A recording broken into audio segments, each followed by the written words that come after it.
Afternoon. Are healthcare costs taking a bite out of your bank account? You're not alone. According to an article by CNN Money, healthcare costs are expected to jump 7% this year compared to last. For a family of four, that adds up to about $20,000 a year.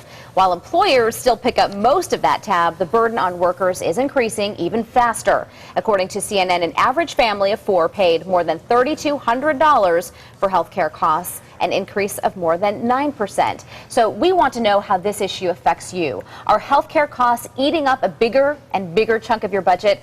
And what's the solution to the problem? And this is the fifth year in a row, Bruce, that we will have gone up in healthcare costs. A lot of folks, especially those that don't have an employer backing them for healthcare, it's tough. It's tough to even find food, more or less, prescriptions. Well, and it's almost prohibitively expensive for some people, and I think that a lot of us find that in a lot of interesting ways. I don't mean to make it about myself. I had a kidney stone about a month ago, and I had to go to the emergency room. I've not been to an emergency room since I broke my arm when I was 9.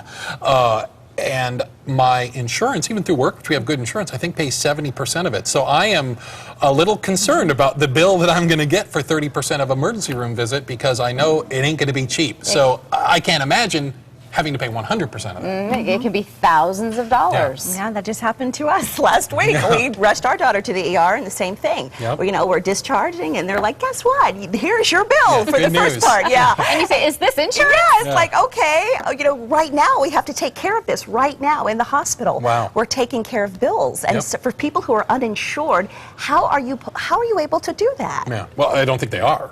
The reality of it is, and then that cost gets spread to everybody, and it's really the conundrum that we're in when it comes to healthcare. And if you ask me and you go down the road with me, it's unfortunately, I think we have a healthcare system that can provide $1 million healthcare for anybody on demand, with nobody has any requirement to pay $1 million for it, and we're out of line. People want the best healthcare in the world. They just don't want to pay for the best healthcare in the world, and until we get that in line, we're in trouble. We know that by the Supreme Court this week. Well, 3 days of arguments. They 3 days of arguments on health care. Yeah, let's get to what you're saying online. Jennifer Creasy-Turner says, ours haven't changed all that much. My husband's company shopped around this past year and found us all the better plan. Co-pays stayed the same. And Lori Todd Williams, considering my husband is unemployed and I have a chronic health condition, plus we have a child with Asperger's, we just pray to make ends meet. Wow. Okay. Mary Ray says, I don't see why our government can't follow the #1 rule in Australia's socialized health care.